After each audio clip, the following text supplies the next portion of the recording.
Hey friends, tonight we bundle up, step softly across frozen ground, and peer into the final flickering candlelight of a doomed dynasty. No shouting, no revolutions, just yet. Just snow, silence, and the echo of polished boots on palace floors. We begin the slow-motion unraveling of Tsar Nicholas II, the final emperor of all the Russias. A man with absolute power, and absolutely no idea what to do with it. Before we sink into the silks and shadows of imperial twilight, take a moment to like the video and subscribe if these dreamy detours through dusty history shelves help you fall asleep or just drift into thought, and tell me in the comments, where are you listening from tonight? And what's the weather like where you are? Now dim the lights, maybe light a candle, and imagine yourself inside a room lined with golden wallpaper and ghost stories. Let's slip into the story. At the turn of the 20th century, Russia was massive. It stretched from the icy cliffs of Vladivostok to the whispering pines of Finland. From the storm-tossed Black Sea to the chill deserts of Siberia. An empire of forests and famine, of poetry and pogroms. It was not a place you ruled. It was a place you tried not to be eaten alive by. And on top of this frozen labyrinth sat a man. A small, quiet, terribly well-groomed man. Nicholas Romanov. The last Tsar. To look at Nicholas, you'd think someone had invented him in a royal laboratory. Blue eyes, trimmed beard, polished boots. The kind of jawline that suggested discipline, but never quite delivered it. He looked every inch the emperor, until he opened his mouth and asked someone else what he should do, even as a young man. Nicholas was more porcelain than steel, polite, reserved, fond of diaries and long walks, less fond of leading people. His education was thorough, but selective. He was taught French, Greek, canon law, orthodox theology. But no one bothered with things like how to manage an industrial revolution, or what to do when half your population wants to set you on fire. Nicholas was prepared for the role of a 17th century monarch, dropped into the 20th century meat grinder.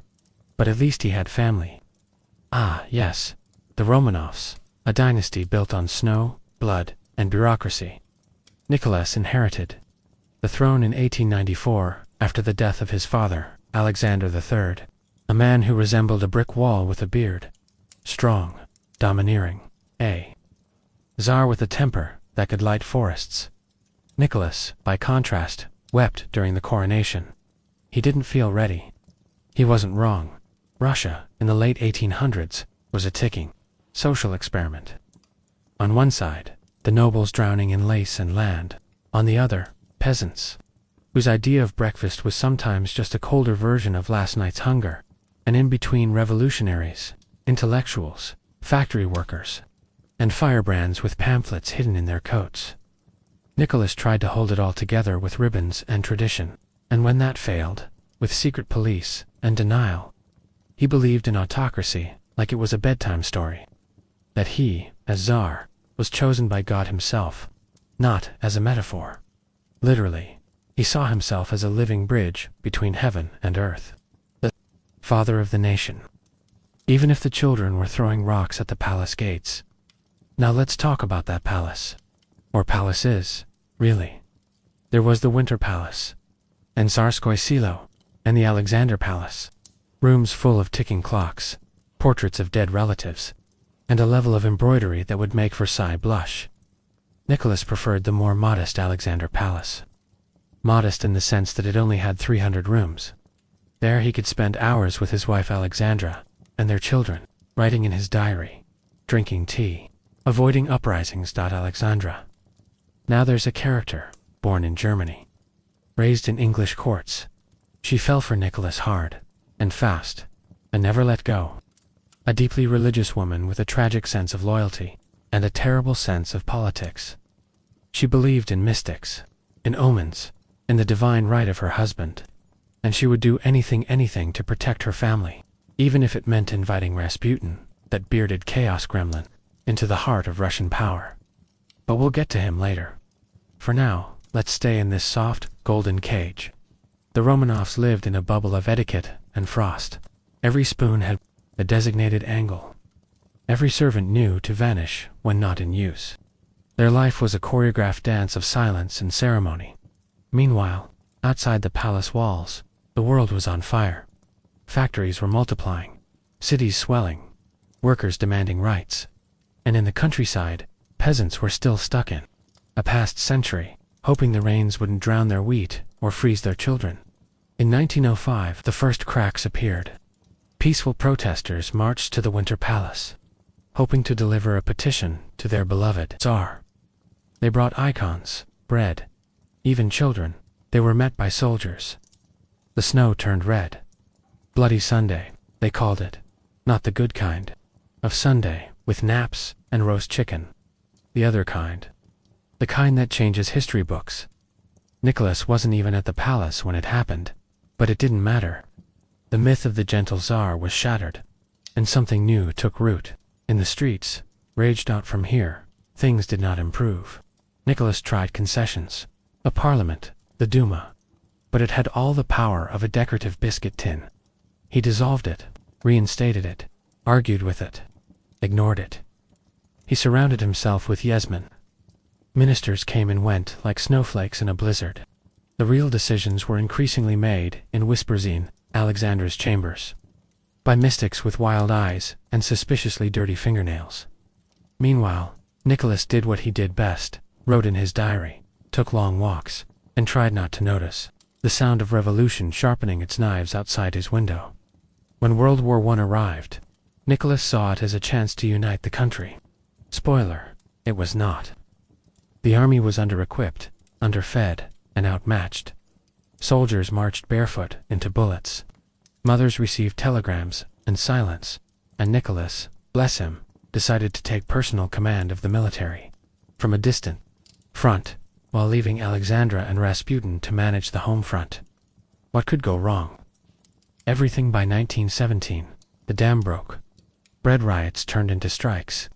Strikes turned into protests. And suddenly the Imperial Guards, those stalwart protectors of the throne, were joining the crowds instead of shooting them. In February, Nicholas was on a train. By the time he arrived back, he no longer had a throne. He was forced to abdicate. Not just for himself, but for his son too. The Romanovs were finished. Just like that.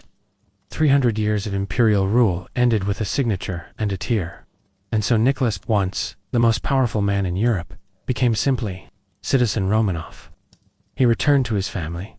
They were confined, first in their palace, then in smaller homes, then under stricter and stricter guard.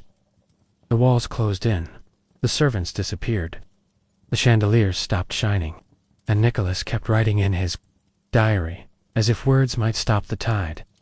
He still believed, somewhere in his heart, that the world would come to its senses, that the monarchy would be restored, that his son would sit on a throne again. But history doesn't run on belief. It runs on boots, on bullets, on train schedules. And one summer night in 1918, those schedules were kept, but we're not there yet. Tonight, we'll leave Nicholas where he still smiles faintly in oil portraits, in a room with ticking clocks and children's laughter down the hall. Before the doors were locked, before the final winter, let the snow fall. Gently, let the chandeliers keep flickering, and let us drift into sleep with a dynasty wrapped in velvet silence, still dreaming that the empire of all the Russias might rise again. They called it Tobolsk, not a palace, not a dungeon, somewhere in between. Cold enough to bite, but warm enough to keep them alive. That's where the Romanovs were sent after the crown slipped from Nicholas's fingers. A house in Siberia, trimmed with icicles and watchmen, where a czar became a tenant and royal silence echoed louder than orders once did. The family brought what they could: embroidered pillows, icons, a few teaspoons engraved with fading crests. They brought books, portraits of long-dead relatives, and faith. Faith that this was temporary, that the world had simply fallen into madness and would soon remember itself. Nicholas still believed this. In the quiet hours, his handwriting stayed neat, his diary entries measured. He spoke softly to the children, played cards, chopped firewood when allowed. He wore boots that once belonged on the battlefield and now scuffed gently along wooden floors. Alexandra, too, tried to keep form. She instructed the girls to curtsy each morning, encouraged French lessons and embroidery as if the walls weren't closing in, stitch by stitch. But this wasn't a palace. This was purgatory with a samovar, and time moved slower than melting snow. The guards changed at first. They were polite. Former soldiers, half unsure how to treat the once mighty family. They offered tea, accepted bows. Some even listened as the Tsar spoke about farming or naval logistics, trying to make conversation like a man at a dinner party who didn't realize the table was on fire. But the tone shifted. The revolution. Hardened Lenin now sat in the capital, his ink-stained fingers drafting a new world order, one where crowns were melted and lineage was a liability.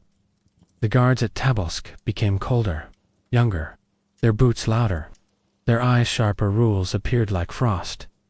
No more walks, no more walks, no visitors, no church services, unless supervised by men with rifles and names. No one bothered to learn.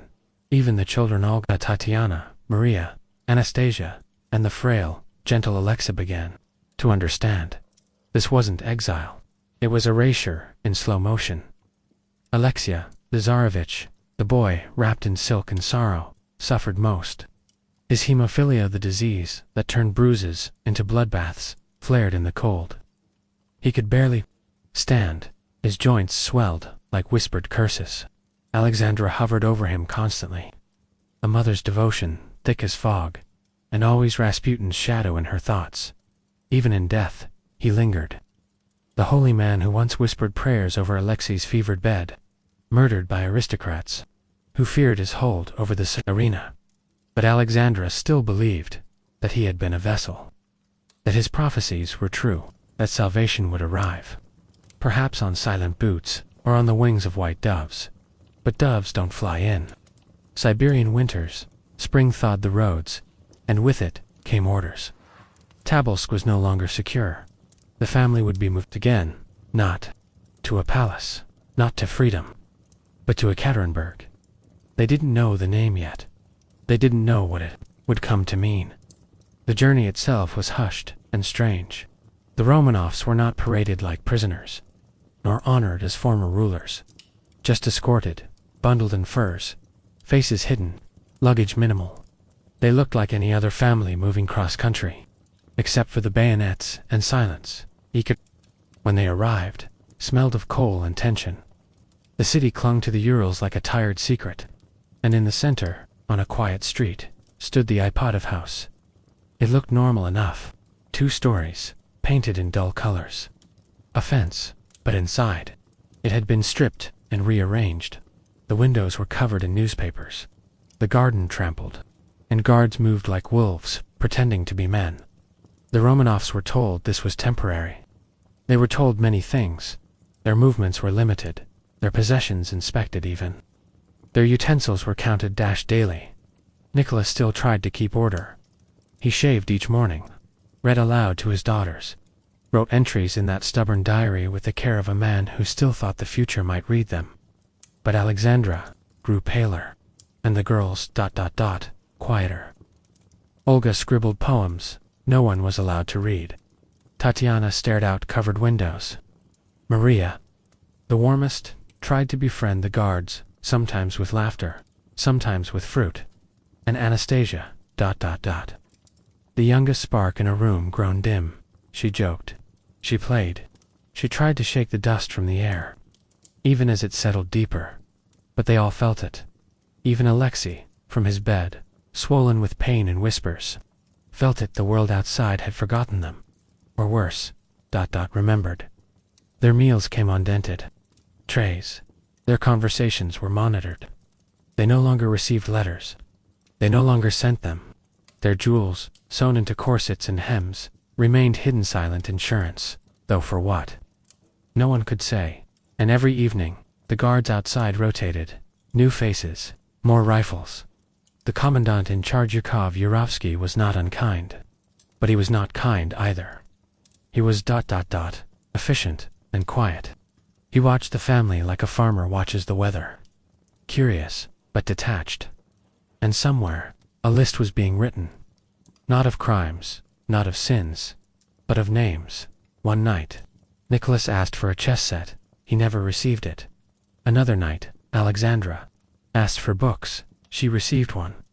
They were being unspooled, one thread at a time, but they still knelt for prayer each night. Still whispered lullabies to one another. Still lit icons before sleep, believing that faith could muffle the sound of boots. Just beyond the door, July arrived with heat and stillness. It clung to the air like breath on glass. The Romanovs moved less, spoke less. Their world had shrunk to a few dark rooms and routines so fragile they cracked when touched on the evening of July 16th. They were told to gather. There had been unrest in the city. The guard said. There had been gunfire. They would be moved for their safety. The family, dressed quietly, Nicholas in his military tunic, as if rank still clung to it. Alexandra helped Alexei into a shirt, his legs too swollen to move on his own. The girls carried small bags. They were led downstairs to a basement, lit dimly, lined with chairs. They waited, perhaps, for a carriage, perhaps for news, perhaps for a last miracle. But history has no patience for prayers. Whispered too late, what followed wasn't a trial, wasn't a sentence. It was a decision carried out with bullets and haste. But let's not go there yet. Not tonight. Let them sit a little longer in that quiet room. Let the dust hang suspended. Let Nicholas look once more into Alexandra's eyes, as if searching for the young bride he met beneath chandeliers and snow. Let the daughters shift slightly, their skirts brushing the floor like soft goodbyes. Let Alexei rest, head drooping, already somewhere between fever and sleep. Let us leave them here in this breathless pause before history exhales, where they are still alive, still whole, still waiting, as if the empire might knock again at the door. The room was small, 12 feet across, maybe less.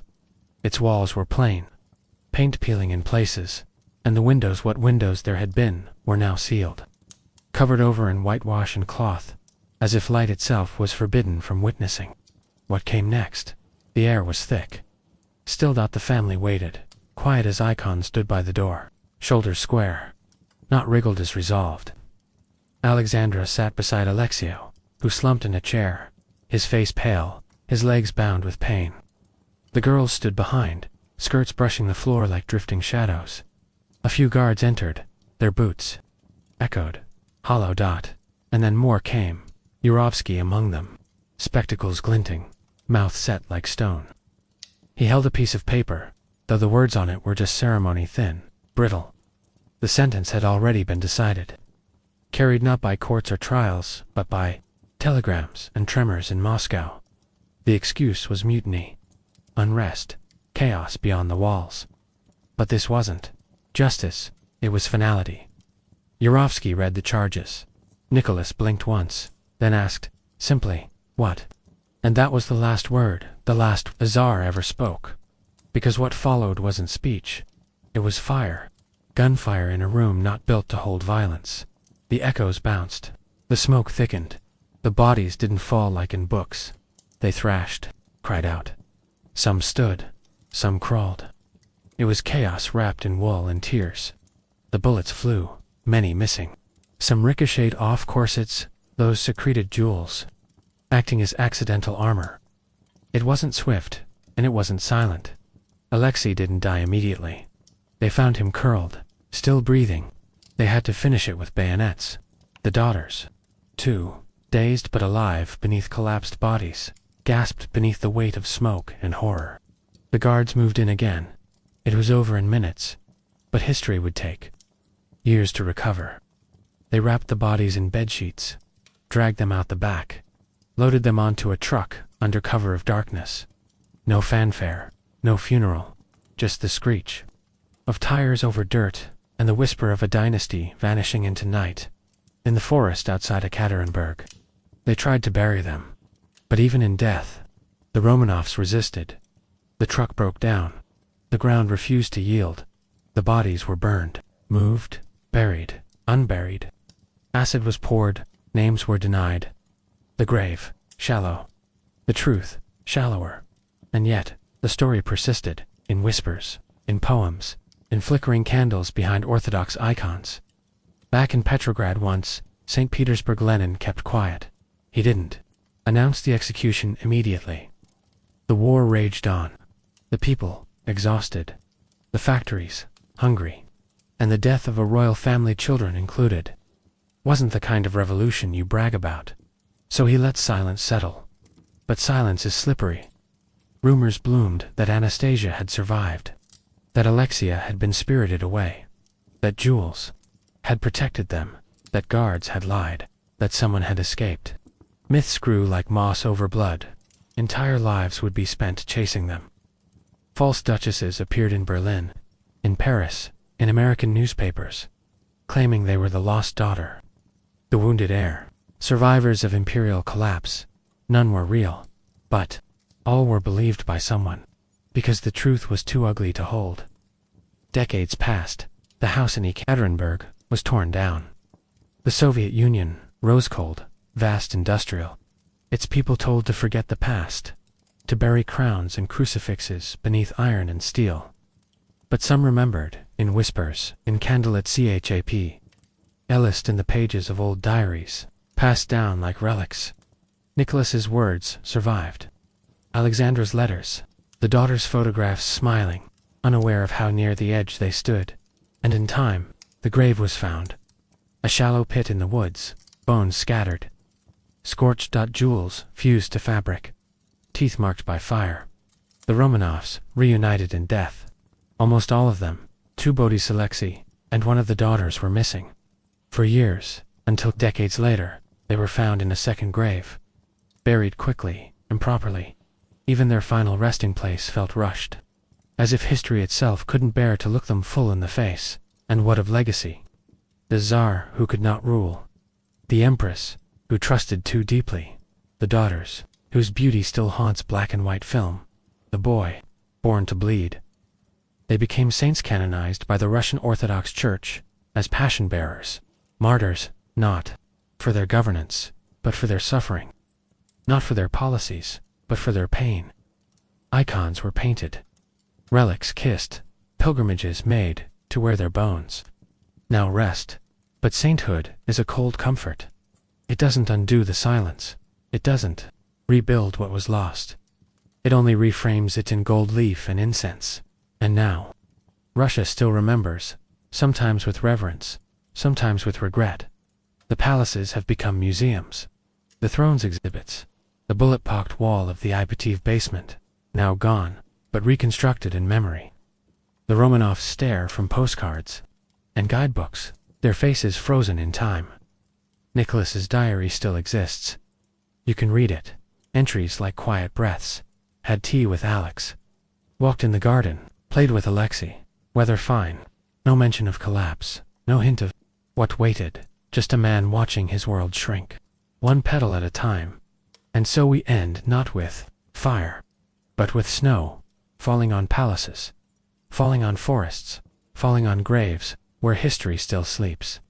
Curled tight around the memory of a family who once ruled the largest empire on earth, and died, not with trumpets, but with silence. Let the candles burn low now.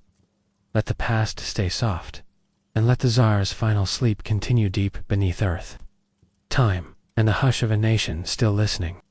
The palaces remained, even after the Tsar was gone, even after the doors were shut and the guards dismissed. The buildings stood like stunned sentinels to grieve, too old to understand. In St. Petersburg, then Petrograd, then Leningrad. Then back again, columns still held up cracked ceilings. Chandeliers still hung above empty parquet floors. Rooms once filled with laughter, with violin waltzes, and the scent of imported perfume, now held only dust and echoes. There is something strange about an abandoned palace. It doesn't become a ruin. It becomes a question. What were we meant to remember, and what were we told to forget? Lenin, in contrast, had no interest in chandeliers. He occupied a nation not with gold, but with ink and coal. His speeches did not echo down marble halls, but boomed from factories, assembly lines, and crowded train stations where frost clung to banners like ash. He called it progress. He called it history. And in many ways, he was right. What replaced the Romanovs was not gentler, but it was louder, more certain. and for the masses, at least at first, more promising. Bread, land, peace, the rallying cry of revolution. 3 words that turned rifles against royalty and replaced divine right with dialectics. The empire that Nicholas ruled poor, slow, massive, was now being melted down, recast into something harsher. A red star replaced the 2-headed eagle. Faith was replaced with policy. Icons taken down. Priests arrested. The soul of Russia turned from incense to ideology. But the ghost of the Tsar lingered. Not in protest, but in quiet. It crept along abandoned corridors, floated in oil portraits, too beautiful to burn, and pressed its face against the frost-covered windows of rooms where velvet still held the shape of vanished lives. In Paris, London, Berlin, there were refugees. White émigrés they were called. Exiled nobles, servants, tutors, secretaries. Those who had once danced at court now waited. Tables, former countesses, learned 2 darn socks.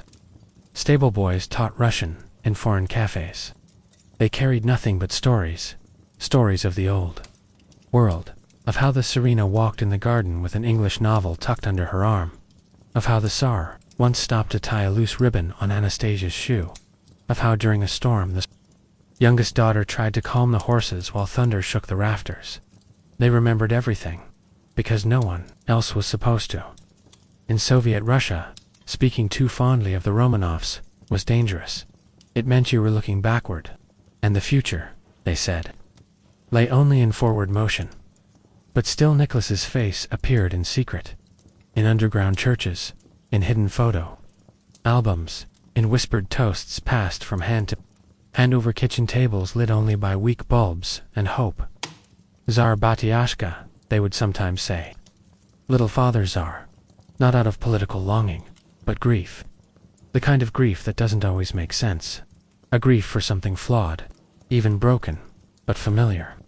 Like an old song you don't remember liking until someone hums it again. And then came the war.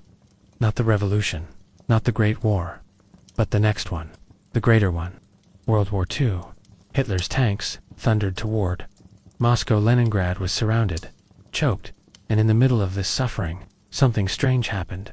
People remembered the Roma, NOVs. They remembered how Nicholas visited soldiers in trenches, how Alexandra ran field hospitals with bandages on her arms, how the Grand Duchesses took photographs beside nurses, not nobles. Suddenly, even revolutionaries had to admit, the royal family had bled too, had served, had suffered. And when the Nazis stormed across the continent, trying to erase Russia in fire and steel, the memory of the Romanovs became quietly, hesitantly a source of resilience. They were gone, but not forgotten. In 1991, the Soviet Union collapsed, not with a scream, but with a shrug. Lines for bread, empty shelves. A coup attempt in Moscow that faded like bad theater. And suddenly, after nearly 70 years of ideology, the red flags came down, and the Romanovs came back, not in person, but in presence. Nicholas's face reappeared in public, not as a ruler, but as a relic. People visited his childhood palaces, now museums. They stood in the rooms where Anastasia had once danced barefoot across polished floors. They placed flowers where Alexei had kept his toys. They cried, not because they missed the monarchy, but because they missed the time before it all broke. Because, sometimes, when the present is unbearable, we mourn the past, even if we didn't love it while it lived.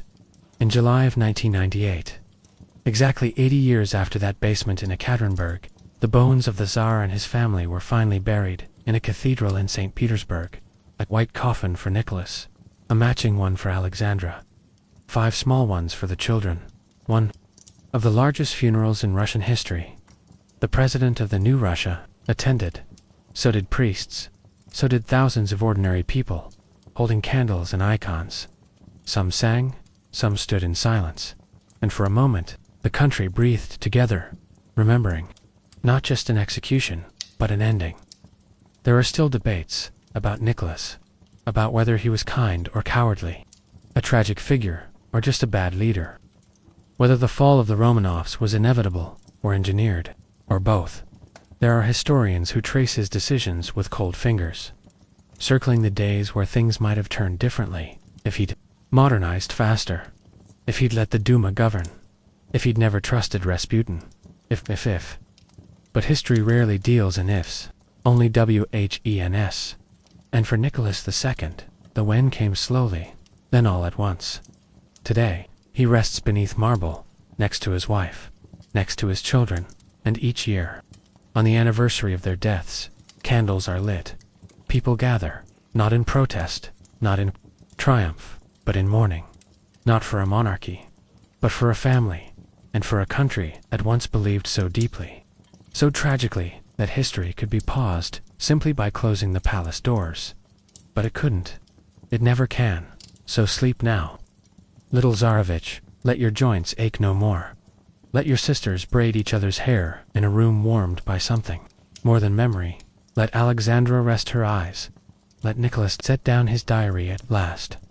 Let the chandeliers stay lit. Let the frost melt softly on the windows, and let the silence carry them through time, through myth, through the soft hush of history, remembered too late. In the quiet that followed, a peculiar thing happened. The family, once flesh and breath, became legend, not all at once, not with fireworks or marble statues, but slowly, like fog creeping through old corridors. Their photographs faded, their names softened, but they never vanished. Instead, they spread, like murmurs passed hand to hand beneath censorship and silence. And where history ends, folklore begins. So the world began to wonder, what if one of them lived? It started small, a rumor here, a whispered claim there. A nurse in Berlin said she saw a girl with Romanov eyes. A merchant in Warsaw told of a boy who limped just like the Tsarevich. In Bucharest, in Geneva, in dusty corners of New York, the stories twisted and grew. Every continent held a different version, but they all shared a single thread, that the basement was not the end, that someone had escaped. The myth found its voice in a woman. She called herself Anastasia, sometimes Anna Anderson, other times just the lost one. She appeared in Germany, pulled from a canal, broken in body, but clinging to a story she wove thread by trembling thread, that she was the youngest daughter, that she had survived the bullets, that she had crawled through the blood, helped by a sympathetic guard, that she had lived. People wanted to believe her, not because she was convincing, but because they needed it to be true. Because the idea that anyone escaped, made the horror smaller, made the basement less dark, made the memory bearable.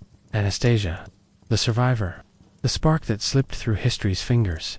Supporters flocked to her old retainers, now gray and hunched, peered into her eyes, and swore they saw the child they once taught to curtsy.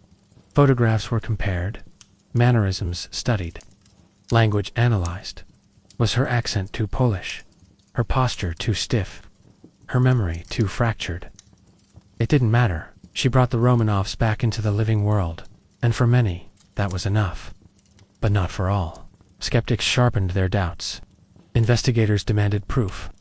DNA did not exist yet, only testimonies, faded birth records, instinct.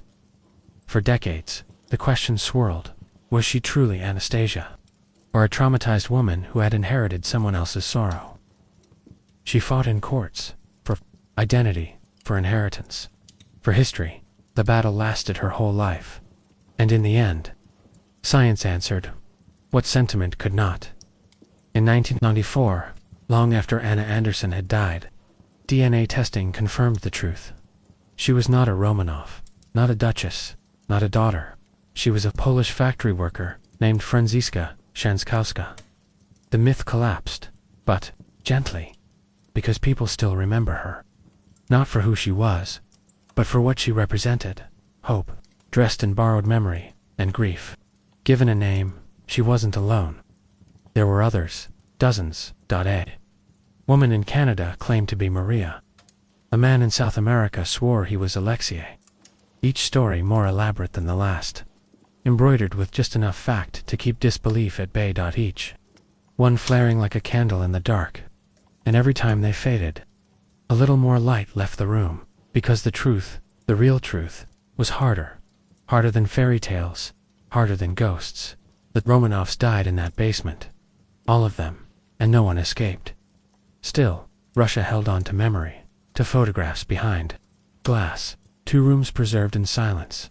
In the Alexander Palliser stored room by room you can still walk through their lives. Nicholas's study, with its ticking clock. Alexandra's mauve room, filled with pastels and still air.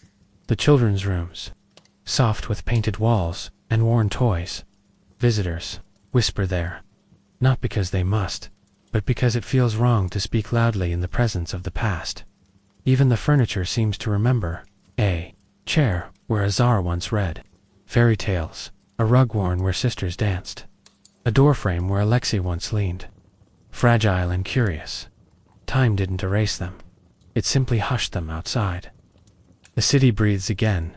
St. Petersburg, not Petrograd, not Leningrad, breezes with its canals and domes, restored and weary. Tourists walk where revolutionaries once ran. Schoolchildren sketch onion domes, while guides speak softly of imperial tragedies. There's a statue of Nicholas now, small, humble, his face quiet, not defiant, not regal, just human. Russia's relationship with him is complicated, not celebratory, not condemning. Some call him a martyr, others a fool. Some say he died with dignity, others say he led his family into ruin. But almost everyone agrees, he loved them. Whatever his faults, whatever his failings, Nicholas Romanov died not as a Tsar, but as a father. And perhaps that is why his memory lingers not in politics, but in tenderness. And so the Romanovs live on, not in marble, but in memory, in candles lit each July, in the icons painted in quiet monasteries, in the silver crosses worn by grandmothers who whisper, "Forgive them, O Lord," each night before sleep. They live in letters, bound in silk, in photographs their eyes unaging, in lullabies once sung in a nursery, now lined with velvet ropes, and they live in the silence, between history lessons in the breath students take when they reach the part about the basement and do not know what to say. Because how do you explain a world where fairy tales die, where princesses do not wake, where the last dance is not on a palace floor, but beneath dirt and ash? You don't. You simply remember, and remembering, in the end, is its own form of reverence. So let them rest. Let Anastasia fade not in myth, but in peace. Let Alexei's joints no longer ache beneath the weight of centuries. Let Nicholas's pen fall still. Let Alexandra finally exhale. Let the daughters run barefoot, through halls no longer echoing with sorrow. Let the frost melt from the palace windows, one pane at a time. And let Russia, weary and vast, hold their names softly in her mouth, not as rulers, but as children who were never meant to grow old. Some names fade, others deepen. Nicholas Romanov's name, once shouted in court halls and printed in gold on decrees, now lives in softer places, between candlelight and snowfall, between the pages of dusty diaries and the quiet prayers of old women crossing themselves in secret. But Russia remembers, and forgetting has never come easy. It began slowly, this return of memory. The Soviet years were heavy with silence. The revolution had buried the Tsar, not just in earth, but in erasure. Portraits were taken down, books edited, teachers instructed to speak of him only as a failure, a cautionary tale of weakness and indulgence. The Romanovs became villains in the new epic, symbols of decadence, of backwardness, of the old world, deservedly extinguished. But silence cracks, and time, like frost over stone, wears away even ideology. By the late 1980s, the country was changing. Glasnost, perestroika, 2 words. That meant openness and restructuring, but felt more like someone had cracked a sealed room and let the ghosts back in. Documents emerged. Photographs, eyewitness accounts, passed down in families like relics, and the people began to ask, what really happened? What if the story wasn't just about revolution and justice? What if it was also about loss? What if we didn't only execute a dynasty, but exiled something in ourselves? In 1991, the bones were tested, carefully, reluctantly. Science doesn't flinch the way people do. DNA matched the Tsar, the Tsar, 3 of the daughters. It was them. the world already suspected. But confirmation hit differently. Suddenly, the basement was not just a rumor, not just a cautionary whisper. It was a crime scene, and the Romanovs, once dismissed as symbols, were human again.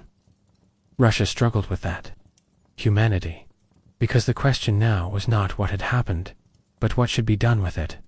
How do you bury a century? How do you bury an execution no one was allowed to mourn? In the forests outside Ekaterinburg, the grave became a pilgrimage, quiet at first. Crosses left by strangers, icons nailed to trees, sometimes poems tucked beneath rocks, sometimes just flowers laid on frost-hardened earth, by people who said nothing, and stayed only long enough to remember.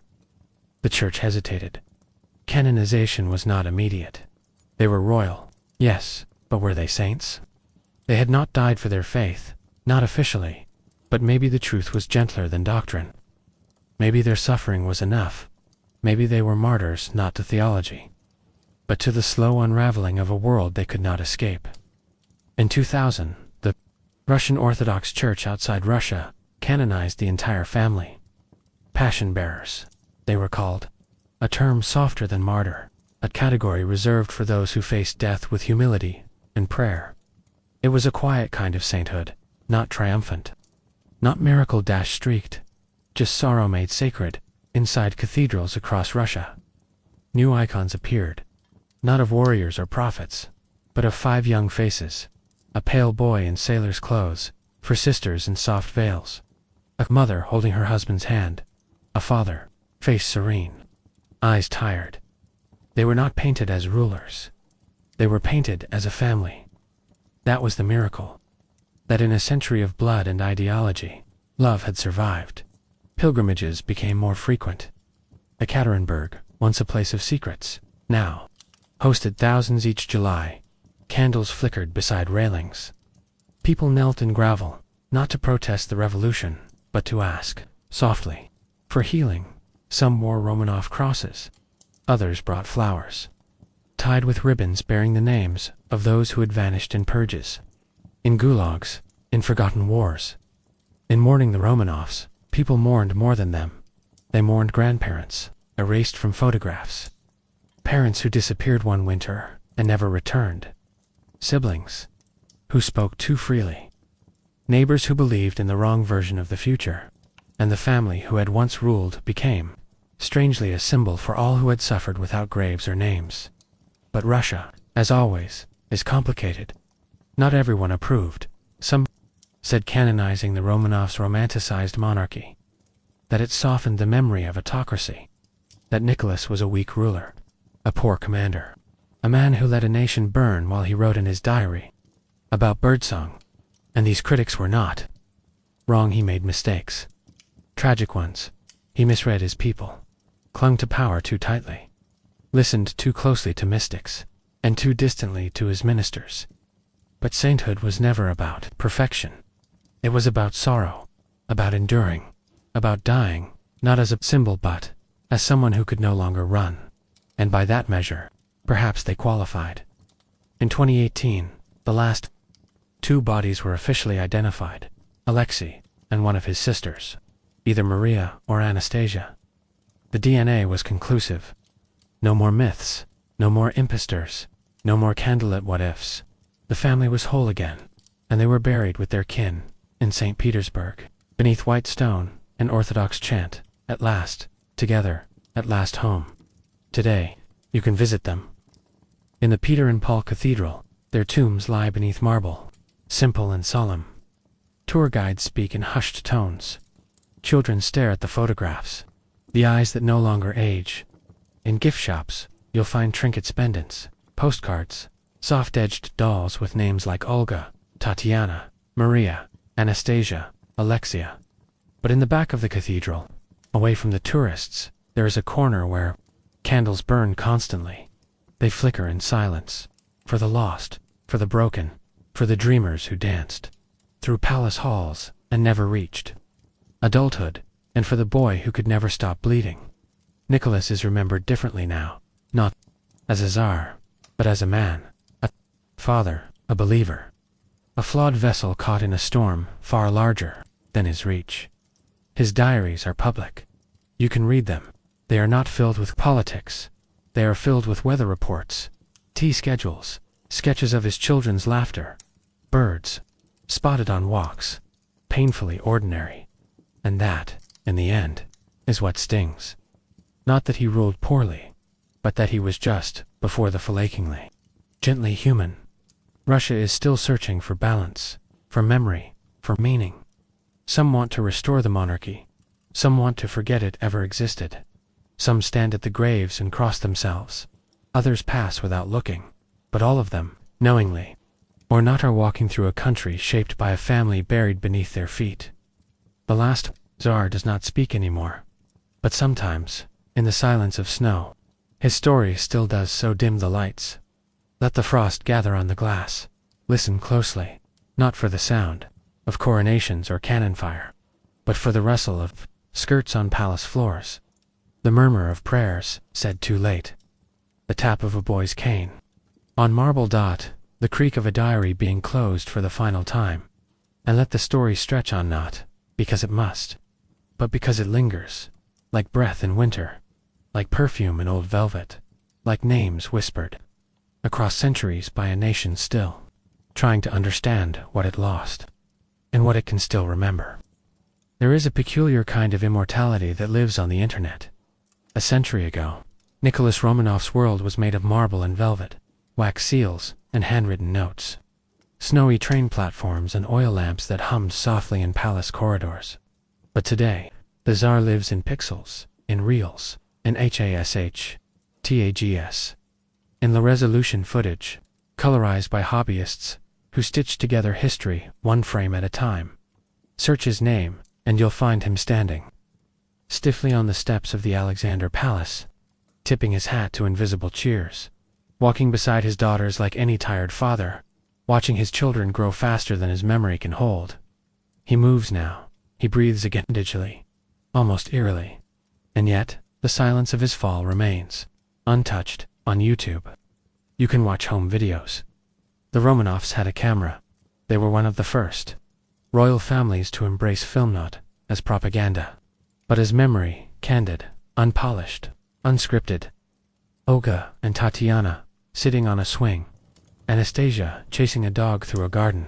Alexei, pale and stiff-legged, wobbling down a stone path, holding his mother's hand, like it was the only thing anchoring him to the world. Nicholas stands in the background sometimes, watching, quiet, distant. A Tsar on paper, but just a man on film. No orchestra, no fanfare, just wind in the grass, and girls laughing at a joke we'll never hear. The irony is cruel. For a man who ruled a nation, it is the images of his children that outlive him. Because while Nicholas was complex, politically doomed, emotionally muted, caught between love and duty, the children were pure memory, untouched by ideology, unburdened by failure. Icons in sailor collars, innocence, embroidered. It is easier to mourn what was blameless. And in this new digital world, mourning has become a kind of participation.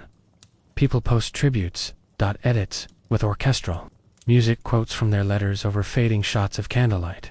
They call it aesthetic history. Others call it performance. But it is still, at its core, remembrance. And perhaps that is enough. In Moscow, the debates continue. Should the Romanovs be taught more prominently in schools?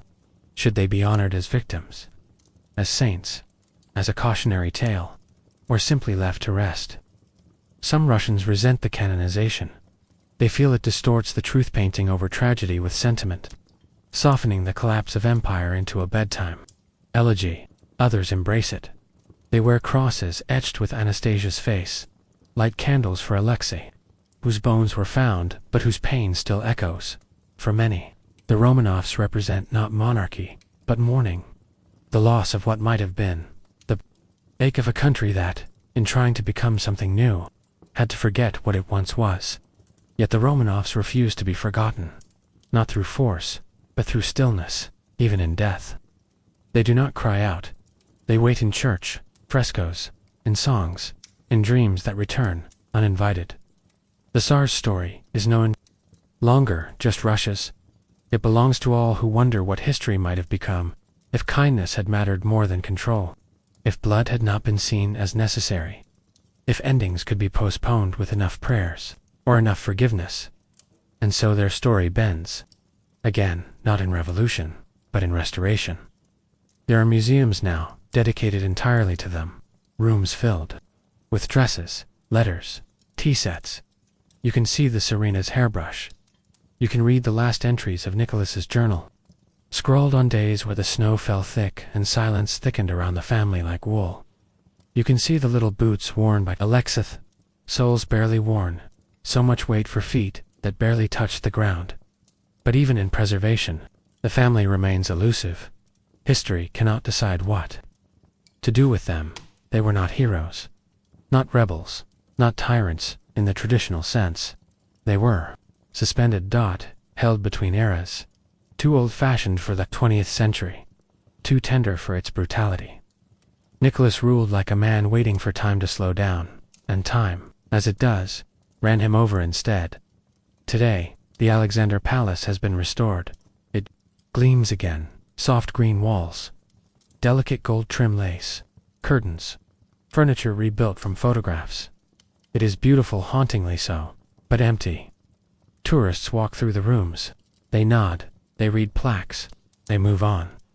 But the house remembers, not in creaks or whispers, but in quiet, in the way the light lands differently on the floorboards where a little girl once dropped her doll, in the shape of dust motes that spiral exactly where the Serena once prayed. In the cool hush of the bathroom where Alexi's illness was soothed with towels and hope.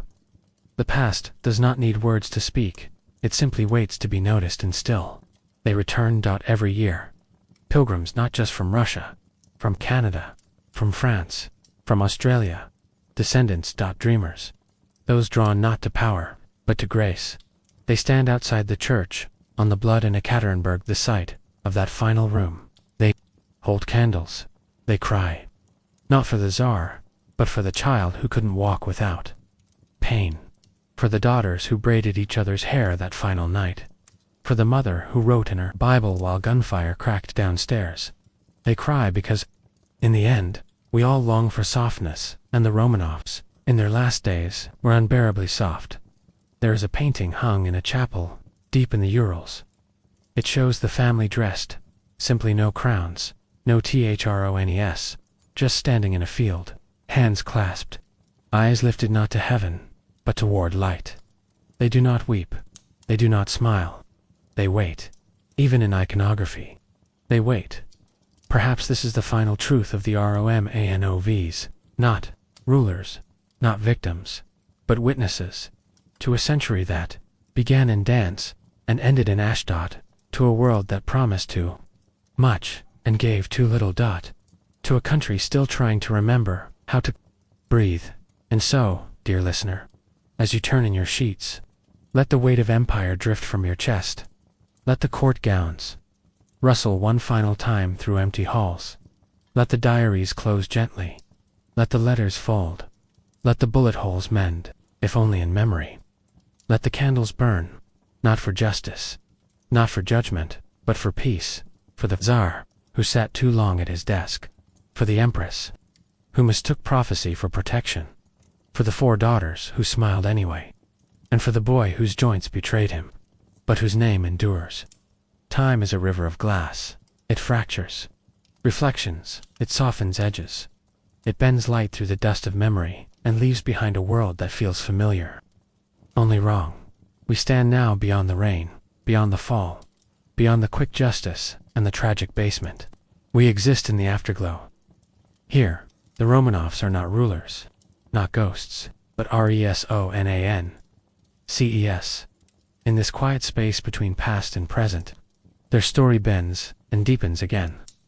Let's begin in literature, because every myth needs a storyteller. In the years after 1998, authors began to whisper into notebooks and type on laptops. What if? What if the daughters survived? What if the Tsar lived undercover? What if the entire revolution was a dream?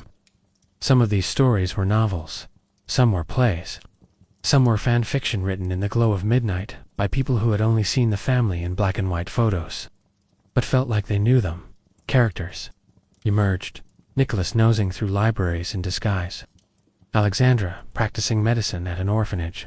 Anastasia, a journalist in Paris. Maria, a painter in Rome. Alexia, a hermit in a Russian village. Healed but hidden. They were not fantasies of crowns. They were fantasies of continuation, of gentle redemption, of fractured time somehow knotted back together. Readers devoured them, not because they believed them, but because they needed to. Because the real story was dark, too brutal for bedtime, and fiction offered something satira. World where grief could be unmade. Then came film, not grand historical epics, but small films that focused on feeling.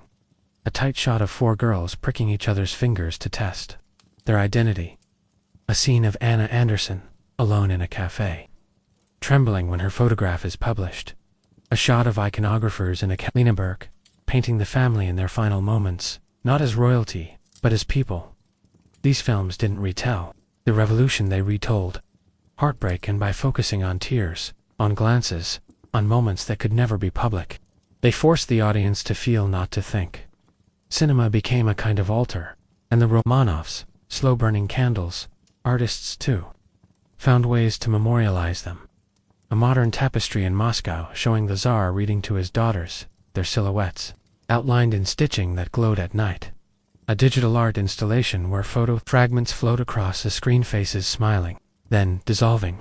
The fragility of memory in the age of data. The internet became their final chapel.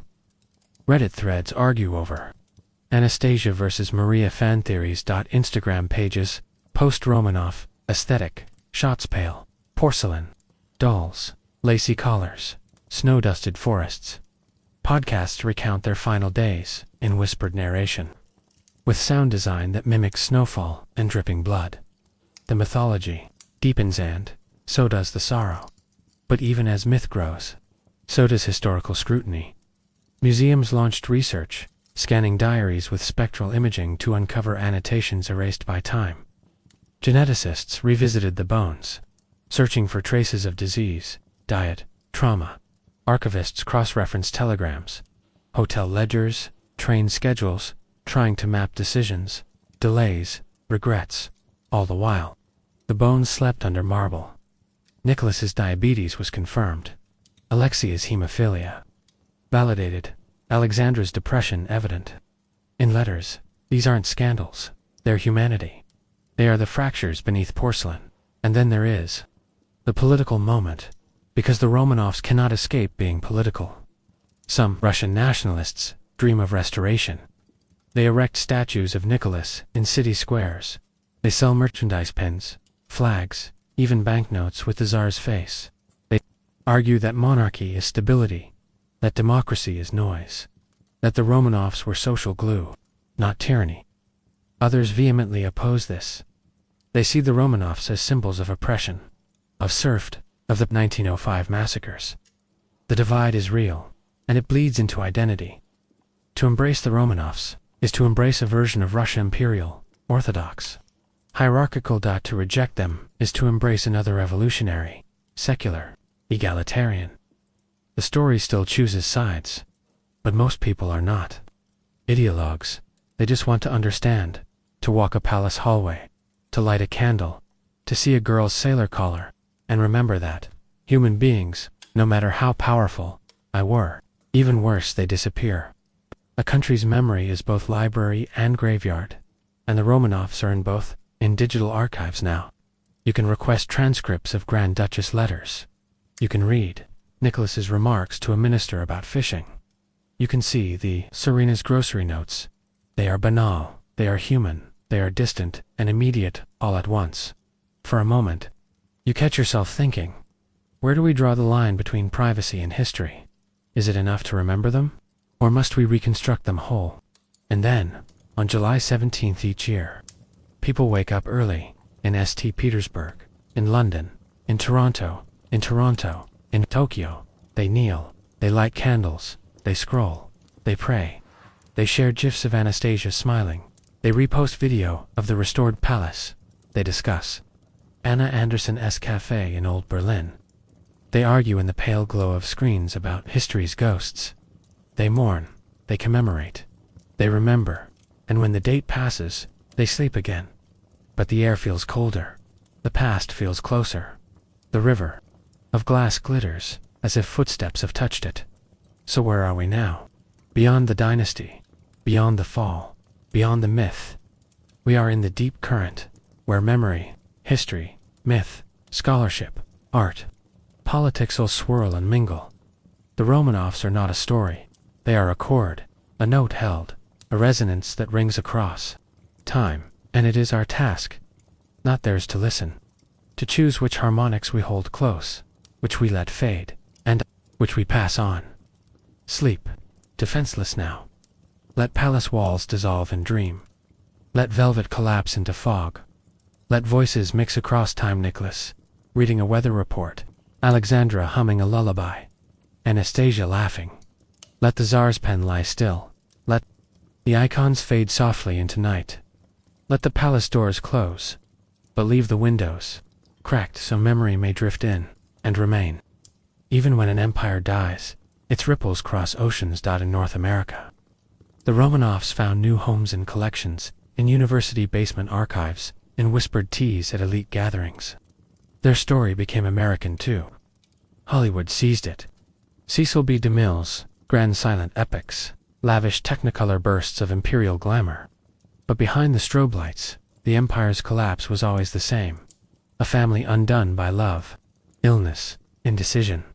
A dynasty felled, not by thunder, but by cracks. In literature, foreign authors found in their tragedy a canvas for universal despair.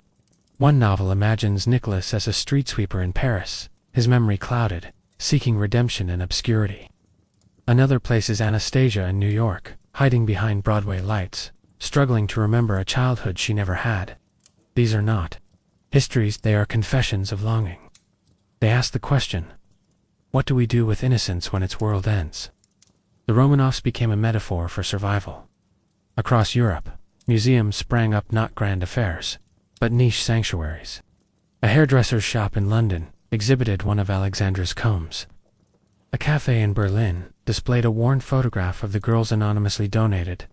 Students in Paris printed zines filled with Romanov sketches and quotes like "I want to be remembered simply," a statement that haunts.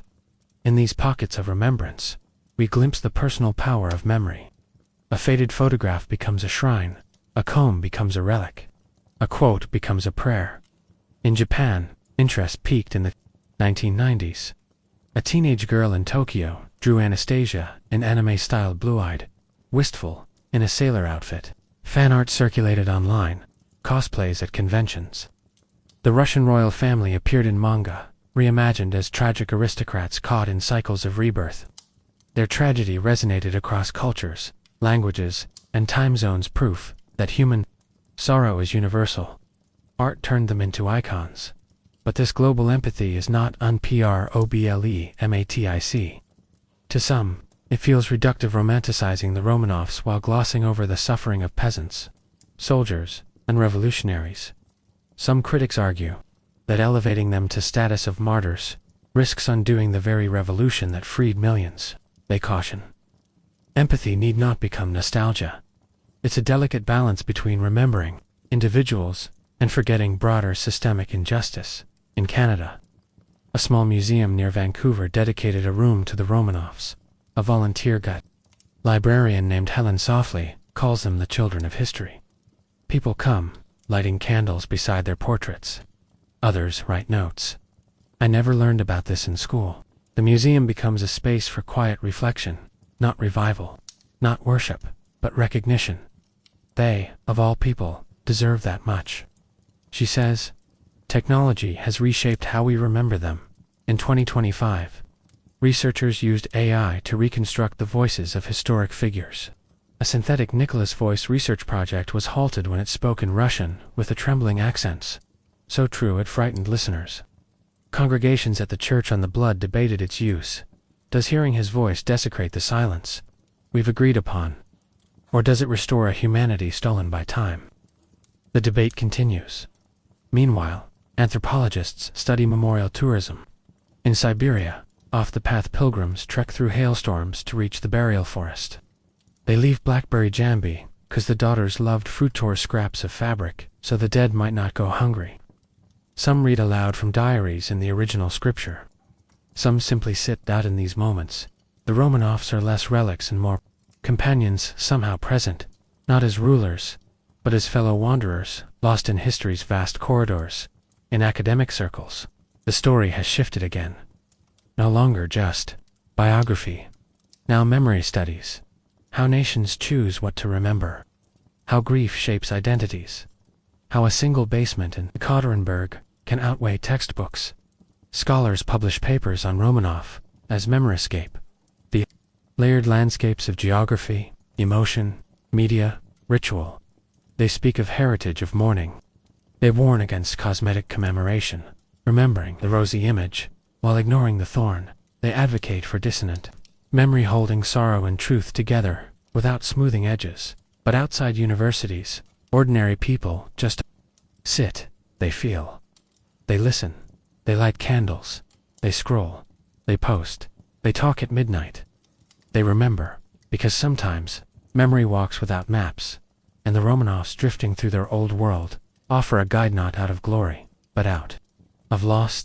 In modern Russia, the family's image is evolving again. A new generation was born long after the bones were laid to rest, children whose memories of the 1910s are photographic. But they visit the palaces anyway. They wear lanyards.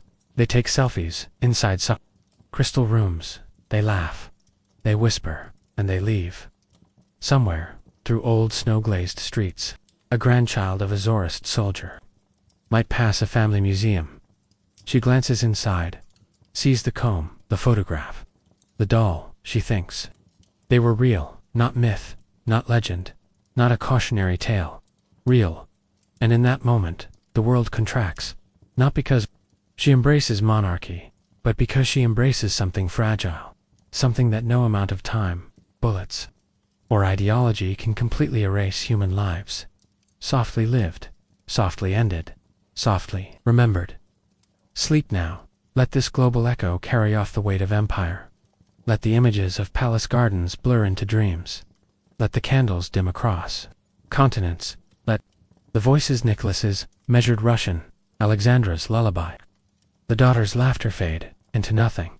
But know this, they remain in relics, in art, in grief, in memory, in you. The future remembers. Not because it's written, but because memory travels through stories, through relics, through electric whispers carried across fiber and satellite. And so the Romanovs are no longer bound to Russia. They live in memory. Spaces everywhere, in digital chapels, augmented reality tours, educational VR, public debates in cafes, tattooed portraits on arms, street art in Kuala Lumpur, Poland, Mexico City. They are global, they are porous, they are continuous. Imagine this: a high school student in Lagos downloads an app that overlays the Alexandra Palace onto his backyard. He walks, phone in hand, through virtual rooms. He hears Kate Bush-style reinterpretive music playing. He reads Nicholas's diary entry. The girls laughed at tea pop-up on screen. He pauses, reflects. He walked to learn about czars and politics, but he left feeling something deeper. The fragility of family. The weight of belief. The cost of power. That fragility is the gift of memory. Now consider scholarly circles, again, but this time, we glimpse the humanities of 2045. A conference in Vienna. Memory. Myth. And the last czar in the digital age. Panels discuss machine learning tools that track mentions of Romanov across tweets, books, academic papers. Geospatial visualizations map pilgrim routes across 100 years. Ethnographies present interviews with pilgrims and influencers and fans. The theme: Western audiences project their own stories onto the Romanovs. A German student says, "For me, they are the lost innocents my grandparents never had." An Australian teacher notes, "They allowed me to teach history through empathy, not just fact." The Romanovs become mirrors. Meanwhile, the palaces themselves evolve.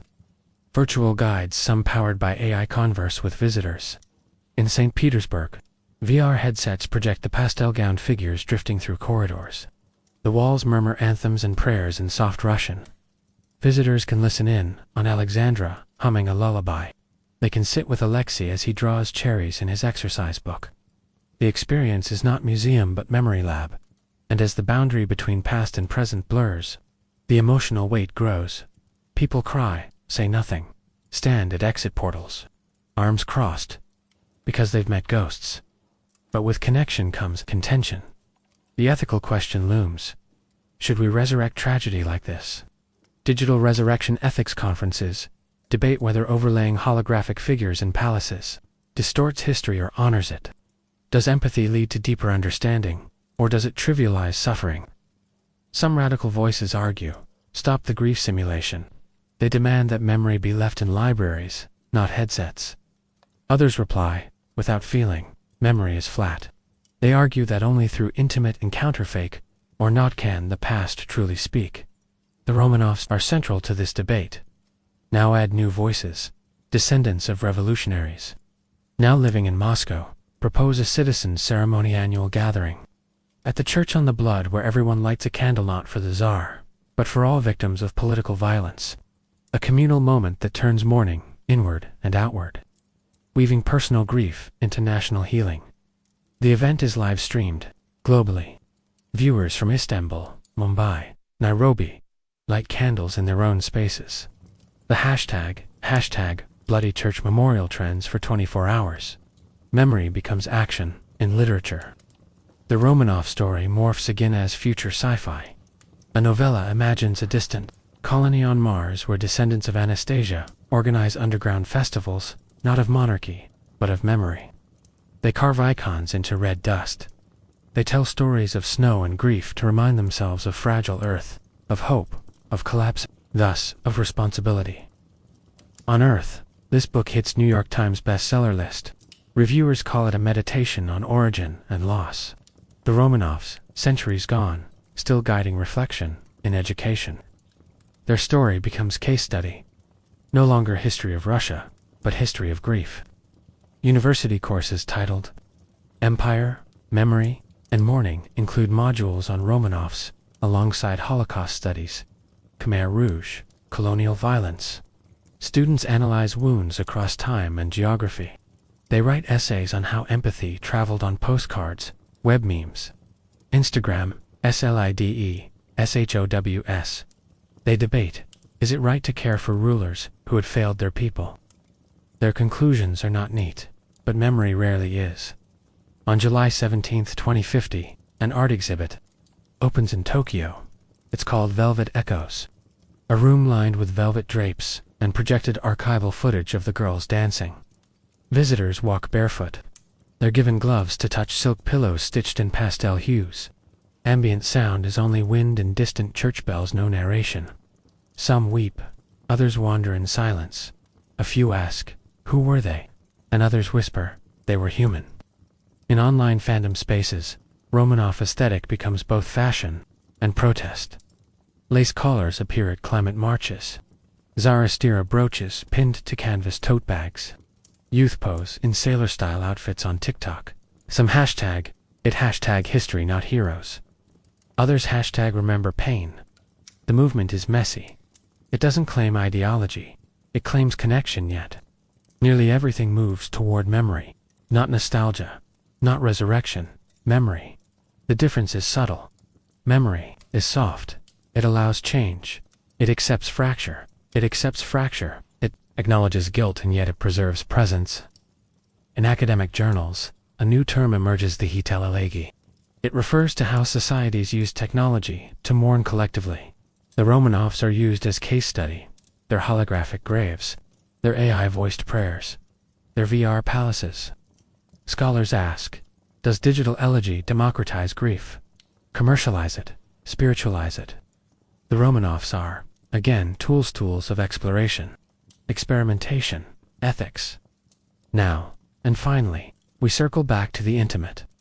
That teenager in Lagos returns to the app. She closes it. She walks outside. It is night. She smells the earth. She hears distant traffic. She wonders, what will I remember? She opens her notebook. I remember a family lost even, though I never saw them. Her words are memory, because memory is not facts, it is presence. It is grief beyond possession. It is humanity beyond power.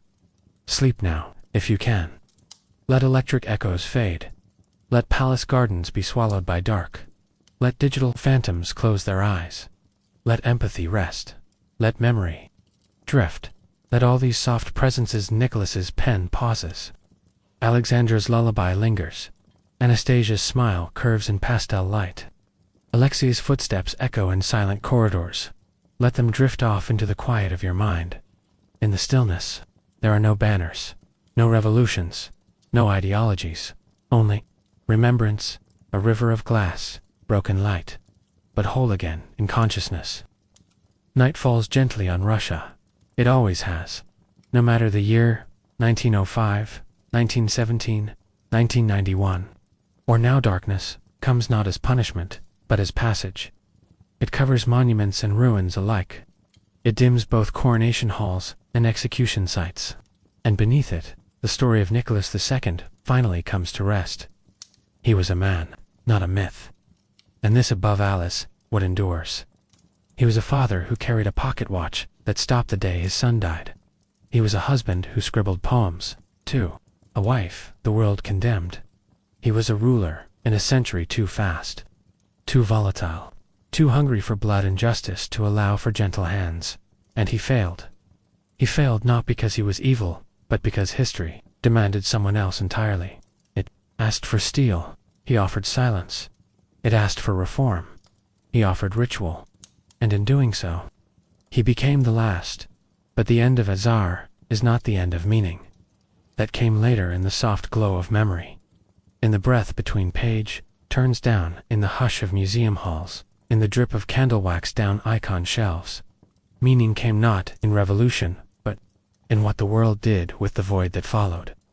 Because when the crown fell, what rose in its place was not just Lenin, it was absence.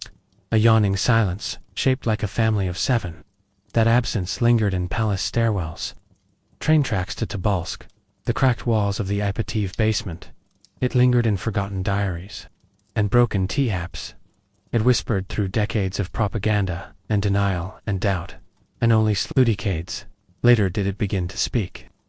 Again, we found them once more, in bones, in tiny shards of femur and teeth. Science gave them back to us, not in glory, but in truth. Their deaths were not hidden anymore.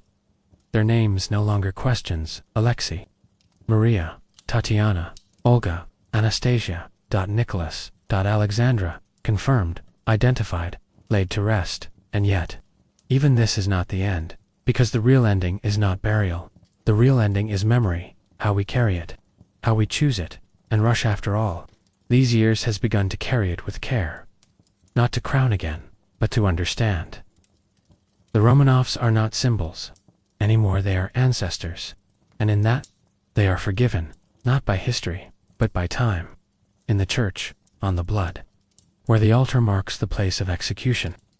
People now kneel without politics. Not monarchists, not revolutionaries. Just people, lighting candles, murmuring prayers, touching stone. And in that gesture, there is peace, there is finality. There is no longer rage, no longer the need to explain. Just silence, sacred and deserved. The daughters in white gowns are no longer girls in myth. They are complete Alexei. No longer limps in dreams. He walks. Nicholas no longer waits for forgiveness. He is heard. And Alexandra, long misunderstood, is now remembered, not as power, but as mother. Their story has come full circle. From throne to exile, to grave, to icon, to human. And we, too, are free now. Free to remember them not as rulers, but as reminders. That history is brittle. That power cannot protect against grief. That softness, though buried, can endure. We have walked beside them. We have watched their world fall. We have watched our own world reflect it. And now, finally, we let them rest. So dim the lights one last time. Let memory pull up its velvet shawl. Let the past bow gently. Let the river of glass still, let the echo end not in thunder, but in breath. You have walked with them, you have grieved with them, you have remembered. That is enough. That is the story. That is the end.